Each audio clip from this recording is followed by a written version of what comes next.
हरी तुझे नाम गाईना खंड याविन पाखंड नेने काही अंतरी विश्वास अखंड नामाचा काया मने वाचा हेची देई तुका मने मज देई संत संग दुजा नको रंग भरो मना अंतरी विश्वास अखंड नामाचा काया मने वाचा हेची देई मस्तक हे पायावर मस्तक हे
ब्रह्मानंदं परमसुखदं केवलं ज्ञानमूर्तिं द्वन्द्वातीतं गगनसदृशं तत्त्वमस्यादिलक्षणम् एकं नित्यमिमलमचलं सर्वादि साक्षीभूतं भावातीतं त्रिगुणरहितं सद्गुरु तन्नमामि।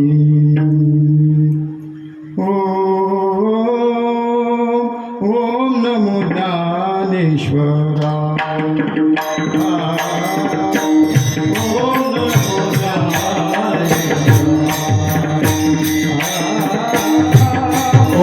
नमो ज्ञानेश्वराय।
ओम नमो ज्ञानेश्वरा करुणाकरा दयाळा, तुमचा अनुग्रह लाधलो पावन झालो चराचरी चराचरी।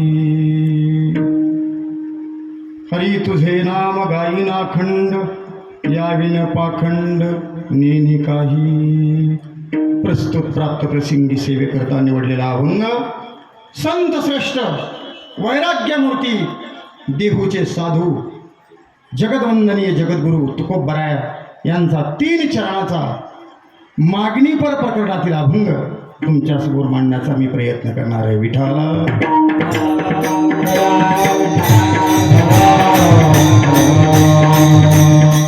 जगद्गुरु तुकोबराय आणि भक्त प्रल्हाद एकच आहे। ज्यावेळेस जगद्गुरु तुकोबरायांची लेखणी गाथ्याला सुरुवात झाली त्यावेळेस पाठीमागचा प्रसंगाला त्यांच्या लक्षात आलं की भक्त प्रल्हादाच्या वेळेस कशा पद्धतीची स्थिती निर्माण झाली। त्याच स्थितीचं वर्णन तुकोबरायांनी या गाथ्याच्या प्रकरणामध्ये केलं आहे। माफी असावी कारण 10-11 दिवसाचा प्रवास, 3 दिवसाची कथा आणि प्रवासामुळे रात्री येणं झालं त्याच्यामुळे आवाज कमी जास्त असू शकतो। कारण या ठिकाणी महाराष्ट्राचं भूषण गुरुवर्य श्री राधाकृष्णजी गरड गुरुजी या ठिकाणी आहेत। तसेच आमचे गुरुबंधू श्री अनिरुद्धजी कारकर महाराज या ठिकाणी उपस्थित आहेत। सर्व या ठिकाणी साधू संत मंडळी दोन्ही बाजूला उपस्थित आहेत। तसेच समोर सर्व ग्रामस्थ, पंचक्रोशीतील सर्व असणारे संत मंडळी, राजकारणातील राजकीय क्षेत्रातील लोक असतील, तसेच धार्मिक क्षेत्रातील लोक असतील, गायन भजनातील त्या ठिकाणी साधुसंत मंडळी असतील, वार्ताहर मंडळी असतील, मृदंगाचारी मंडळी असतील, सर्वांना त्या ठिकाणी नतमस्तक होऊन या ठिकाणी कीर्तनाला प्रारंभ करतो। विठाला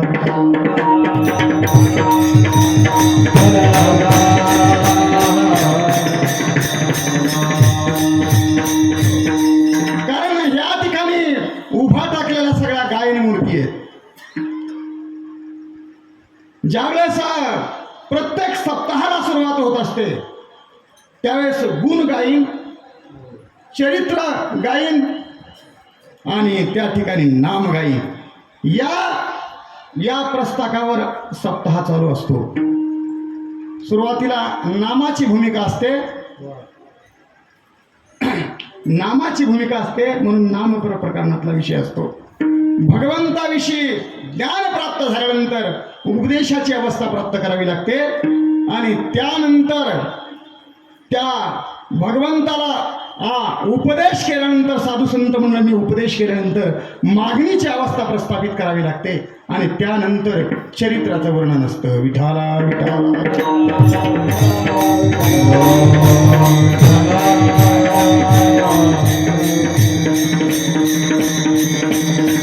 कारण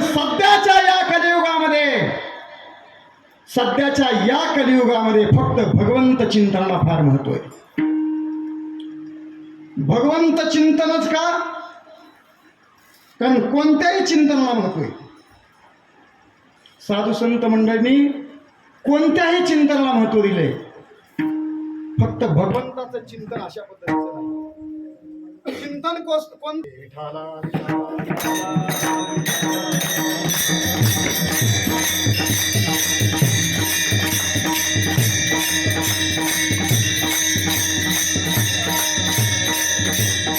थोडा प्रकाश पण पाहिजे होता. कारण ज्या नरसिंहाने हिरण्यकश्यपूला फाडलं ना, थोडा धीमीत प्रकाश पाहिजे होता म्हणून. कारण ती अवस्था प्रस्थापित झाली, कारण त्याच प्रसंगाला सुरुवात आहे. कारण ज्यावेळेस नरसिंह अवतारामध्ये थोडा किरण होता आणि थोडा अंधकार होता, म्हणजे थोडा प्रकाश आणि थोडा अंधकपणा, अशा प्रकारची अवस्था निर्माण ही संधी साधलेली आहे. आणि या ठिकाणी पवित्र अशा तीर्थक्षेत्रामध्ये, देवळा या गावी हे तीर्थक्षेत्र आहे आणि या तीर्थक्षेत्रामध्ये इतर गप्पा आपल्याला मारायच्या नाही. इतर गप्पा कारण हे तीर्थक्षेत्र आहे आणि आज जयंती आहे. सकाळी आमचे बंधू मुंजा भाऊनी सांगितलं, महाराज जरा बाहेर कार्यक्रम तुम्ही करतात ना, तसा टाईट कार्यक्रम करू द्या. म्हणलं टाईट कसा? कारण हे तीर्थक्षेत्र आहे. कारण या ठिकाणी नरसिंह देवतेचं मंदिर आहे आणि इतर गावामध्ये आपण करू शकतो. आज सोहळा आहे, आज सोहळा आहे आणि त्या निमित्ताने बोलणं हे उचित आहे. विठाला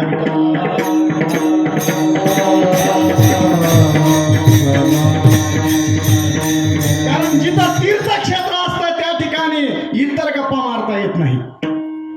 ह्या तीर्थक्षेत्र आहे आणि या तीर्थक्षेत्रामध्ये नरसिंह परमात्म्याने आज त्या ठिकाणी हिरण्यकश्यपूला त्या ठिकाणी स्वतःच्या ज्योतीमध्ये सामावून घेतलं. का लवणाच्या कुंजरी सुदलिया लमन सागरी, पुन्हा नव्हेची माघारी परत जैसी. कारण ही अवस्था हिरण्यकश्यपूची केली. कारण तिन्ही अवतारामध्ये आपण जर साधर्म्य पाहिलं तर एकच लक्षात येतं की कुणाच्या तरी सांगण्यावरून कुणाच्या तरी बदला म्हणून ही गोष्ट केलेली आहे. प्रत्येक अवतारामध्ये पहा, कुणाचा तरी बदला घ्यायचा आहे म्हणून ही गोष्ट त्या त्या अवतारामध्ये प्रस्थापित केलेली आहे.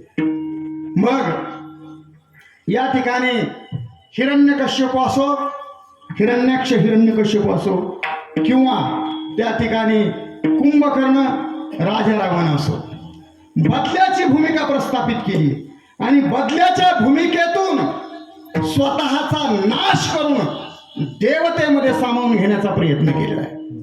कारण ही जरी अवस्था प्रस्थापित करावी लागत असेल तर त्यासाठी साधू संताची असणारी संगत फार महत्वाची. प्रत्येक अवतारामध्ये पहा, नारद स्वामीचं प्रयोजन आहे. कारण पाठीमागे आपल्याला जायचं नाही, कारण महाराजांनी तो प्रसंग मांडलेला आहे. कारण प्रत्येक अवतारामध्ये संताची संगत आहे आणि संताच्या संगतीतून देवाची भेट आहे. संताच्या सानिध्यामधून देवाची भेट आहे प्रत्येक अवतारामध्ये. कारण आपण राजा रावण असो, हिरण्यकश्यप असो, आपण त्यांचा द्वेष करतो, त्यांचा द्वेष करतो. परंतु खरी भक्ती त्या साधकांनी साध्य केलेली आहे. भगवंताच्या जवळ जायचंय, भगवंताच्या हाताने मरायचंय आणि भगवंताच्या ज्योतीमध्ये आपली ज्योत सामावून घ्यायची, असा ज्यावेळेस विचार मनामध्ये येत असतो त्यावेळेस संताचं मार्गदर्शन फार महत्वाचं असतं. संताचं मार्गदर्शन फार महत्वाचं असतं. या अवतारामध्ये सुद्धा आपण पाहिलं, राम अवतार असो किंवा या ठिकाणी नरसिंह अवतार असो, त्यामध्ये त्या राक्षसांनी अगोदर धर्म ऋषी बरोबर संवाद साधलेला आहे. धर्म ऋषी बरोबर संवाद साधलेला आहे. सर्वांना ज्ञात आहे की राम अवतारामध्ये सुद्धा ज्यावेळेस नारद स्वामीचा आणि राजा रावणाचा संवाद झाला, दोघाचा संवाद झाल्यानंतर नारद स्वामीच्या समोर हात जोडले राजा रावणाने आणि सांगितलं, स्वामी मला असा एक उपाय द्या की ज्या उपायातून माझ्या स्वतःचं कल्याण होईल. असा उपाय सांगा की ज्या उपायातून माझ्या स्वतःचं कल्याण होईल, माझ्या सर्व माझ्या सानिध्यामध्ये जे लोक आहेत त्यांचं पण कल्याण होईल. हा उपाय द्या. लोक मला नावं ठेवू द्या, मला लोक टोकतील, टोकू द्या, परंतु असा एक पर्याय सांगा. त्यावेळेस राजा रावणा समोर धर्म ऋषींनी सांगितलं, राजा तुला एक काम करावं लागेल. म्हणले काय? ज्यावेळेस त्रेता युगामध्ये मर्यादा पुरुषोत्तम भगवान प्रभू रामचंद्र सूर्यवंशातला 41वा वंशज अवतार घेईल, 41वा वंशज अवतार घेईल, त्यावेळेस त्याचं लग्न झाल्यानंतर त्याची धर्मपत्नी तुला चोरून आणावी लागेल. त्याची धर्मपत्नी चोरून आणावी लागेल. त्यावेळेस तुला तुझं कार्य सगळं सफल होईल. तशीच अवस्था या ठिकाणी सुद्धा झाली. तशीच अवस्था या ठिकाणी सुद्धा झाली की ज्यावेळेस हिरण्यकश्यपू वेगवेगळ्या पद्धतीने छळण्याचा प्रयत्न प्रल्हादाने केला. प्रल्हादाला केला का? कारण हे केल्याशिवाय देवाला कोप येणार नाही. साधू संताला छळल्याशिवाय देवाला कोप येणार नाही आणि देवाचा कोप अनिवार्य झाल्यानंतर त्याच्या हातून माझी मुक्ती होणार आहे. कारण हे जय आणि विजय ह्यांना पूर्वीचा शाप आहे आणि त्या शापाची अनुभूती अशा पद्धतीने साध्य होणार आहे. ज्या सनत कुमारांच्या उशाप दिल्यानंतरची घटना आहे. कारण पाठीमागचा प्रसंग आपण सांगणार नाही. कारण या ठिकाणी ज्यावेळेस हिरण्यकश्यपूने वेगवेगळ्या पद्धतीने छळ केला त्यावेळेस भक्त प्रल्हादाने भगवंताचं नाम घेतलं, भगवंताचा धावा केला आणि धावा करत असताना भगवंताविषयी आळवणी केली. भगवंताविषयी आळवणी केली आणि सांगू लागले, देवा आता मी काय करावं, मी कशा पद्धतीने या ठिकाणी माझं जीवन सफल करावं. भगवंताचं नाम चिंतन करत करत भक्त प्रल्हाद पुन्हा पुन्हा भगवंताचं नाम घेऊ लागला. नाम प्रल्हाद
बापाने त्याला उचलून घेतलं, स्वतःच्या हृदयाला बिलगलं. ज्यावेळेस हिरण्यकश्यपूला फाडलं महाराज, बेडाला बाहेर काढलं, लाल बुंद डोळे झाले, जिव्हा बाहेर काढली, थर थर थर थर थर थर थर थर त्या ठिकाणी सगळी सर्व समोर बसलेले 33 कोटी देव कापू लागले. अकराळ विकराळ अशा प्रकारचं रूप हिरण्यकश्यपूचं आहे आणि त्या हिरण्यकश्यपूला फाडलं. त्याच्यापेक्षा 1000 कोटीने अकराळ रूप माझ्या भगवंताचं आहे. लाल बुंद डोळे, सर्वत्र हाहाकार आहे. आणि सर्वजण पाहू लागले, थरकाप करू लागले, बघू लागले. लाल बुंद डोळे, काय करावं काय करावं काय करावं काय करावं, क्षमत नाहीत, शांत होत नाहीत. कुणाला तरी पाठवा, कुणाला तरी त्यांच्याकडे पाठवा, अशा प्रकारची वेगवेगळ्यामध्ये चर्चा करू लागले. हे आपापसात बोलू लागले. कुणीतरी सांगा, कुणीतरी समजवा. तेवढ्यामध्ये ब्रह्मदेवजी जवळ आले आणि ब्रह्मदेवजी जवळ येऊन त्यांनी सांगितलं, माझी तर काय टप्पर नाही, मी पुढं जात नाही, मला ओळखणार नाही, मला ओळखणार नाही. मग म्हणजे एक काम करा. काय करा? भगवान शंकरला पुढे ढकला. म्हणजे त्यांच्या सापाच्या फुतकाराने तरी शांत झालीत जरे, त्यांना पुढे ढकला. भगवान शंकराने हात जोडले, माझा पण लाग नाही. मग काय करावं? त्यावेळेस फोन होते का? हातामध्ये फोन घेतला आणि फोन घेतल्यानंतर, हॅलो बटा काय करायचं थरापाच्या आपणावजी म्हणजे कोण? लक्ष्मीजीला फोन लावायला लावला. म्हणजे लक्ष्मी मातेला खाली बोलवा आणि लक्ष्मी मातेला खाली बोलून तिला समजून सांगा. कारण पतीने कसंही जरी रूप घेतलं, पतीने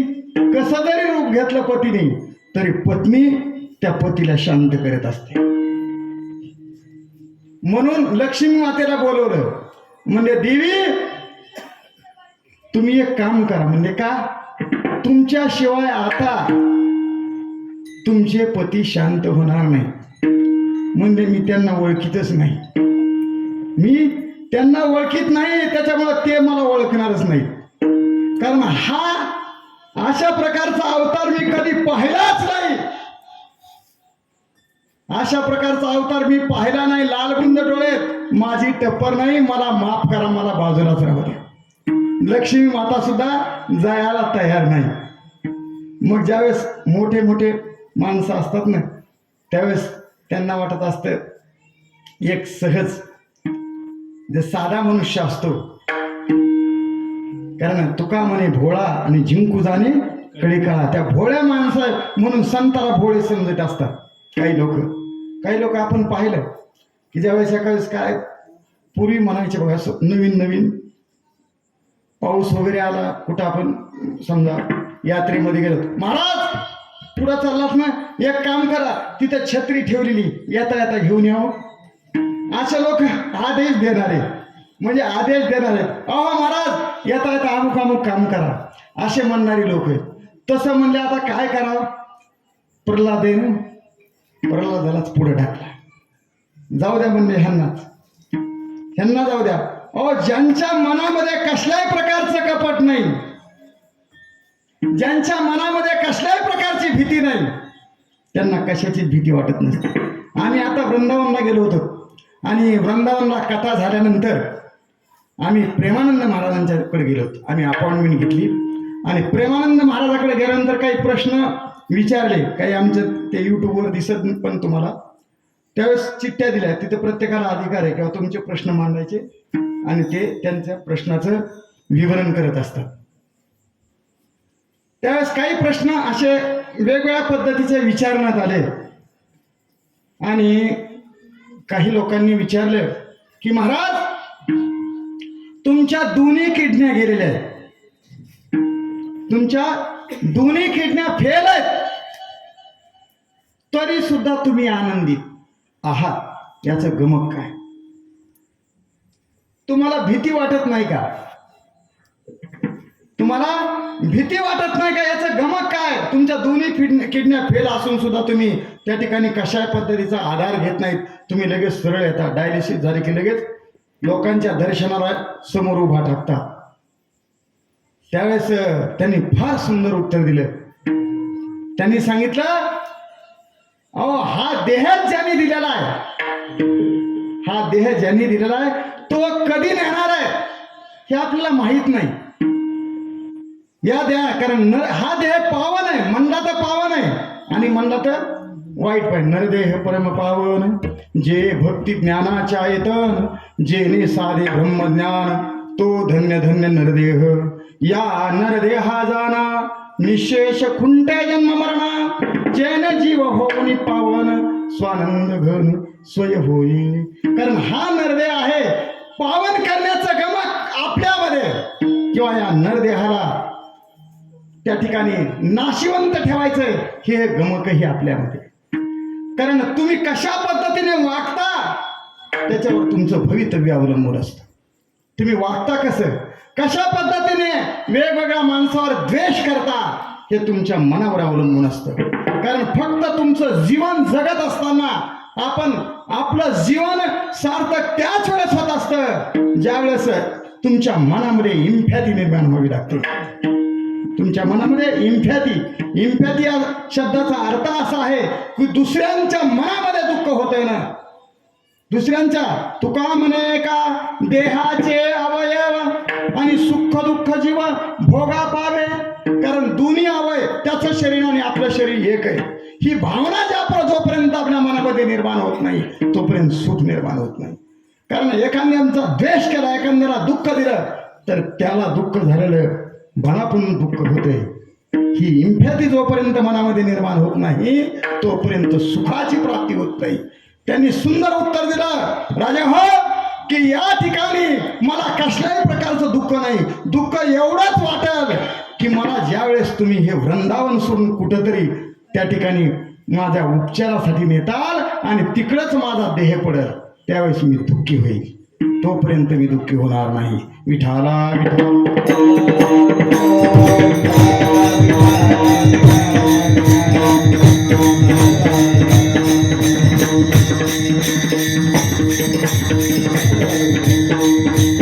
भक्त प्रल्हाद ज्यावेळेस समोर आले, कुठं भगवंताच्या जवळ आले. सर्वांनी त्यांना असं लोटल्यानंतर जवळ आले.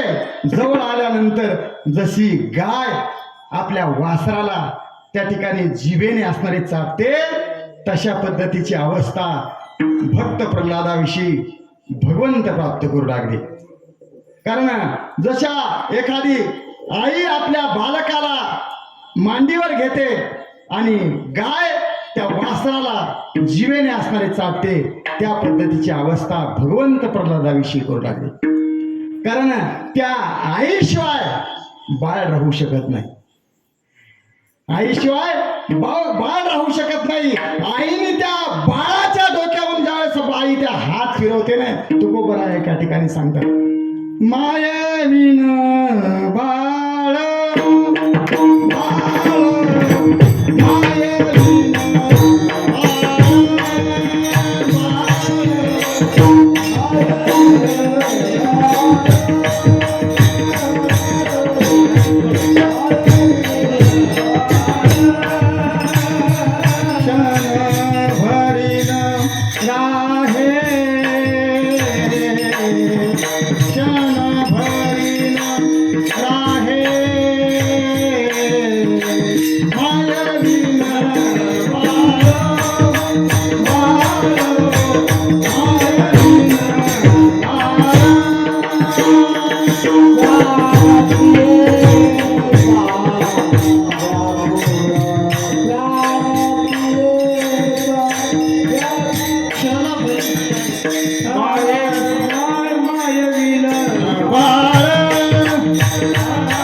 असताना तुकोबरांनी दुसरा अभंग लगेच पुढे टाकला.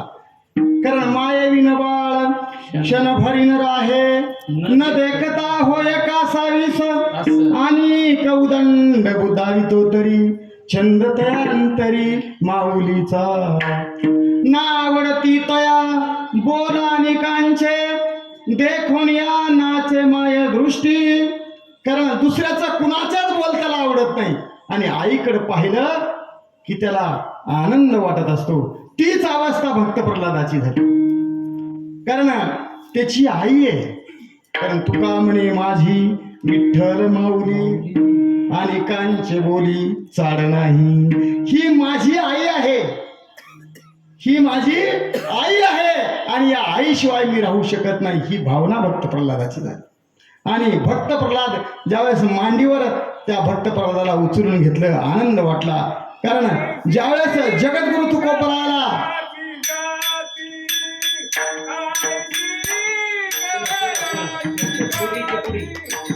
कारण ज्यावेळेस भक्त प्रल्हादाला उचलून घेतलं भगवंताने, सर्व लोक पाहू लागले. कारण सर्वांना भीती होती, सर्वांना भीती होती. परंतु जो भक्ती रसात असतो, जो भक्तीच्या धुंदीत असतो, त्या माणसाला कशाचीच भीती वाटत नाही. कारण भगवंत त्याने आपल्यासा केलेला असतो. त्याला वाटत असतं मी स्वतः काहीच नाही, माझा सर्वस्व हा भगवंत. मैं नहीं मेरा नहीं ये तन किसी का है पिया, जिंदगी को किया ये मधुबन किसी का है जिया. भगवत गुण मैं गाऊंगी रमते राम रिझाऊंगी, हाड जले जैसी लकड़ी की मोड़ी, बाल जले जैसी घास की पोरी. ही अवस्था त्या माणसाची होत असते. हे माझं शरीर जरी जळून गेलं ना तर मला कशाची पर्वा नाही. ती अवस्था भक्त प्रल्हादाची झाली. जगद्गुरु तुकोबरा आला म्हणजेच भक्त प्रल्हाद आला. ज्यावेळेस भगवंताने विचारलं तुला काही पाहिजे का, तुला काही पाहिजे का, तू माझी एवढी भक्ती केलीस, तू माझी एवढी भक्ती केलीस, तुला काही द्यायचं का. त्यावेळेस भक्त प्रल्हादाने सांगितलं देवा फक्त मला तुझं नामचिंतन गायचंय. अभंगाच्या हरि तुझे नाम गायन अखंड, हरि तुझे नाम गायन अखंड,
वदनी मुकुंदो एवं सर्वास्त मुकुंदस्य मुकुंदः.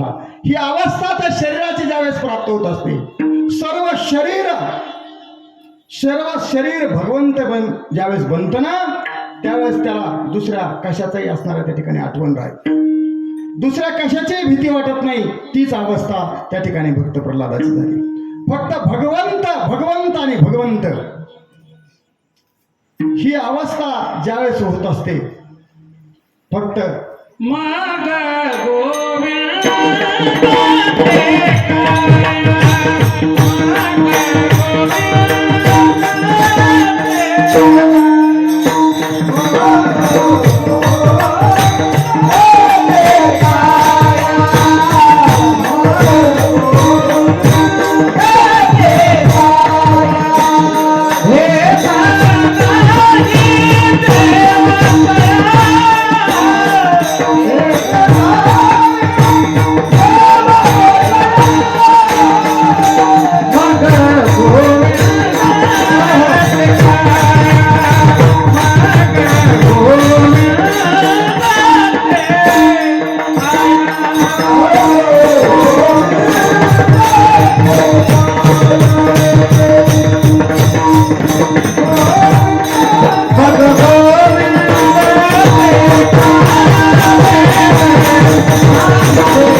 किंवा निमित्त मात्र प्रतिमा ही अवस्था होत असते. फक्त प्रतिमा आहे, दोन्ही एकच आहे. कारण ज्यावेळेस गोविंद काया होत असते, कारण गोविंद काया भगवंत भगवंत भगवंत ज्यावेळेस शरीर बनत असतं, कारण त्यावेळेस त्याला गोविंद गोविंद गोविंद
देवाचा छंद लागल्यानंतर बाकी कशाची आठवण राहत नाही. परंतु सध्याच्या या कलियुगामध्ये देवाचा छंद लागण्यासाठी परमार्थ व्हावा लागतो. नाही तर सध्या येथे आळसुजेने केला तो सर्वस्वे नागावला, थिता हातीचा परमार्थ गेला, अवरती पडला भोचक्री. माझ्या मनाला गोछंद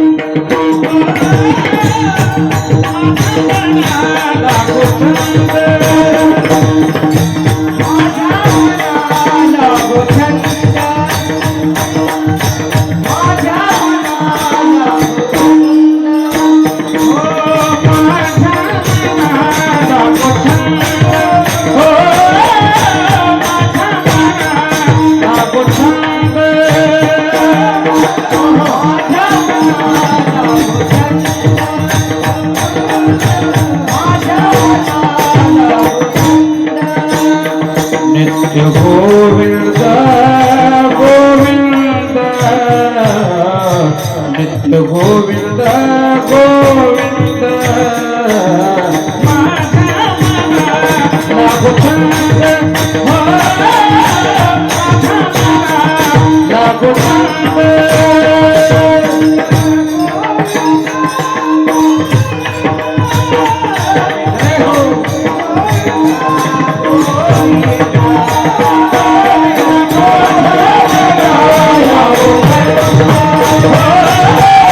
माझ्या मनाला लागो छंद हो माझ्या मनाला लागो छंद कारण या ठिकाणी ज्यावेळेस नरसिंह अवतारामध्ये भक्त प्रल्हादाला भगवंताने जवळ घेतलं ना त्यावेळेस हिरण्यकश्यपूला फाडण्यात आलं होतं. त्यावेळेस सर्वांना ज्ञात आहे श्रीमद भागवतामध्ये गजेंद्र मोक्ष आख्यानामध्ये गजेंद्राचा उद्धार ज्यावेळेस होतो आणि नक्र बाजूला असतो त्यावेळेस गजेंद्राचा उद्धार होत असताना नक्र बाजूला आहे त्यावेळेस नक्रही बोलतो देवा हा तुझा भाव आहे हा तुझा भाव आहे हा द्वैत भाव आहे मी तर तुझं आज कोणती प्रतिकृती पाहतोय अरे जिथं भगवंताचं नाव घेतलं यात नवल नाही साक्षात तुला पाहिलंय तुझं दर्शन झालंय साक्षात तुला पाहिलं ना मग माझा उद्धार होणार नाही का माझा उद्धार होणार नाही का या ठिकाणी हिरण्यकश्यपू त्याचा घात झाल्यानंतर भगवंताचा स्पर्श झालाय त्याचा उद्धार होणार नाही का त्याला मांडीवर घेतलाय त्याचा उद्धार होणार नाही का होणार यामध्ये संदेह नाही विठाला